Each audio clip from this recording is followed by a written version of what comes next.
How you doing? I'm Knobody, Hieroglyphics Imperium representative, and I'm coming to you live and direct from ArtOfRhyme.com/ArtOfRhyme TV. So tune in, because here we come. Respect for the art of rhyme. The art of rhyme. I pick up a pen and pad, because sometimes when I need somebody to listen, it's the only ear I have. The only therapy to attempt to stop me from going mad. Emphasis on attempt. So far, so bad. Common sense will make you feel why I feel how I feel. Not so much as way back when, but heavily now.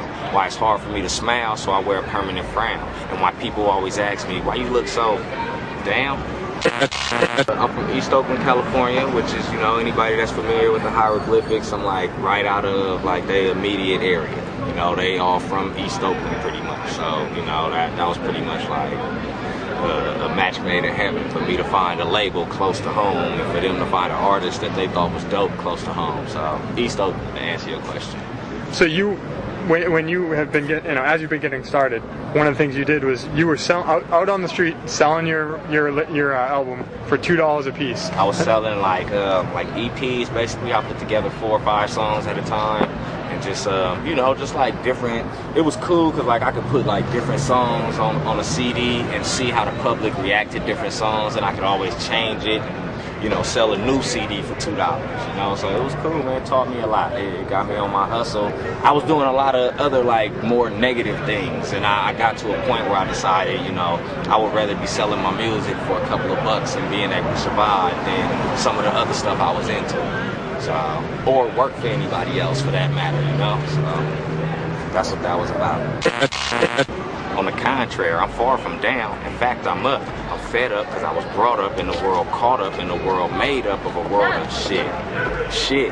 Real shit, fake shit, little shit, fat shit. Just when you're done with this shit, you gotta go deal with that shit. Impossible to understand shit, wasn't part of the plan shit. Headed a million miles per hour directly towards the fan shit. A friend of mine had like a dude I worked on like a lot of music with over the years. His name, he go by J Pistol. He had a CD with like songs that we did together. Like he had a CD of him and it had a couple of songs with me featured on it. And Casual from Hieroglyphics got a hold of the CD and got in contact with him and asked him to come down and bring some more music. And he was like, man, who was the cat that's on the tracks with you? And dude is like, that's my cousin. So he brought me down into the Hyro studio and I met Casual. I brought him another CD like with more of my music. And it's really a trip how it happened because like I didn't talk to any of those cats for a while after that. And like I opened up for Planet Asia.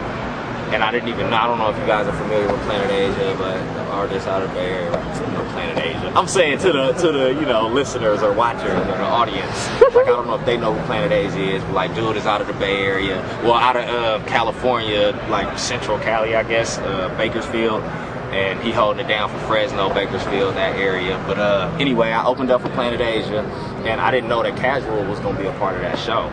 And he ended up being there, and he was like, hey dude, I was just listening to your stuff in the car, you dope, woo. So I opened, a couple of weeks later, he was on the phone with me. Like, man, Hyro is interested in working with you. So that's where all that came from. And so now, explain to me the way Hyro works is. It's kind of like they have a farm league, something like that, but it's like with artists, right? I can explain it the best that I can, but like I'm pretty much like new to the whole concept myself. I didn't hear anything about the III League until like I saw my bio. Like that's the first I had heard of the III League. So, obviously like they got like, I know like this their 10-year anniversary. So like they got like a few other artists that they working on putting out right now. So maybe they consider us the Farm League right now.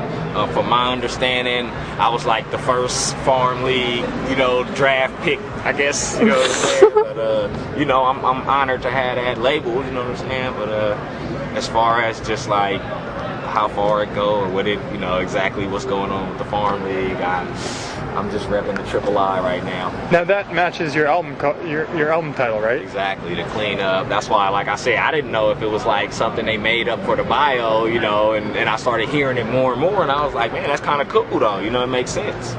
But yeah, the Clean Up. The album is like predominantly produced by the Beethoven. It's like a dude I work with out of the Bay Area.